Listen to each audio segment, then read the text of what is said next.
Et bonjour à tous les amis, on se retrouve pour le quintet de jeudi, direction l'hippodrome de la Riviera à Cannes-sur-Mer pour vous présenter le quintet du jour. Très heureux de vous accueillir comme chaque jour sur ma chaîne YouTube. Merci aux personnes qui likent et qui partagent les vidéos. Alors comme je ne le répète plus, je les remercie de temps en temps de le faire. Je rappelle que c'est gratuit.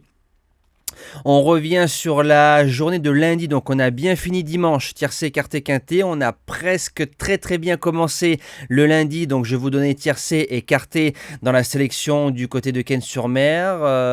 Amedras, qui a été notre dernière minute, s'impose après la dernière fois à 25 contre 1. Là, c'est du 4,20€, mais ça fait du bien, ça fait deux fois qui nous fait toucher pour les joueurs de l'ADM. Dommage que Village Anglais ne fait pas sa valeur, ayant tiré la moitié du parcours et ne s'accroche pas trop que ça dans la phase finale. Par contre, les rapports sont beaux du côté des multi 6, 7, couplés 2 sur 4. Donc ça fait plaisir. Le course-parcours, ce qui s'est bien passé du côté du Croisé-la-Roche. On fait un 3 sur 4 du côté des objectifs, le report du jour et pas mal de couplets dans l'épreuve. Présentation du prix Roger Ledoyen qui va se disputer en Réunion 1 course 1, départ 13h50, 8 en tête, 8 aux 25 mètres.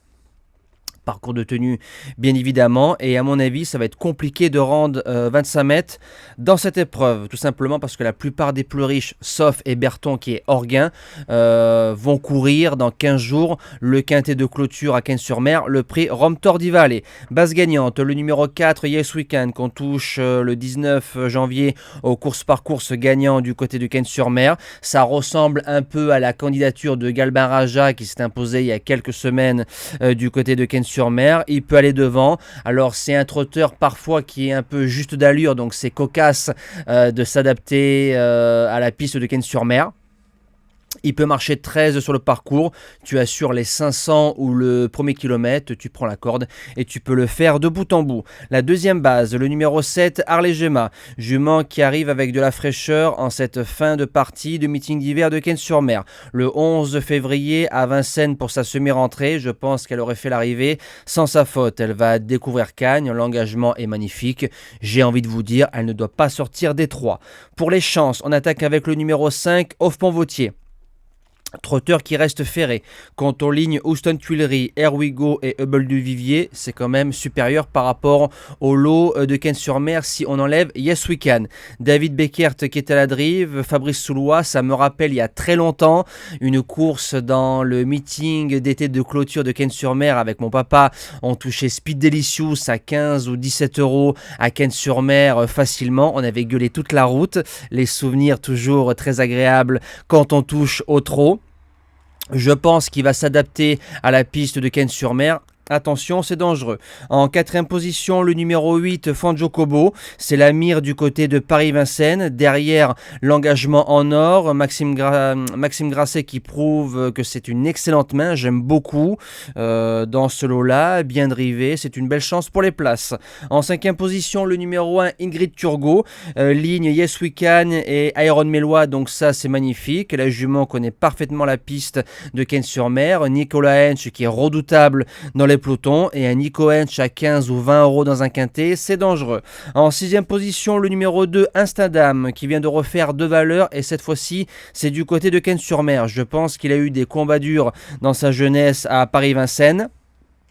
Ces lignes sont Ingrid Turgot et Yes We Can que j'ai gardé dans ma sélection. Pour les places, il est indéboulonnable. En 7e position, le seul cheval que j'ai gardé des 25 mètres, le numéro 13, Félix Dubourg.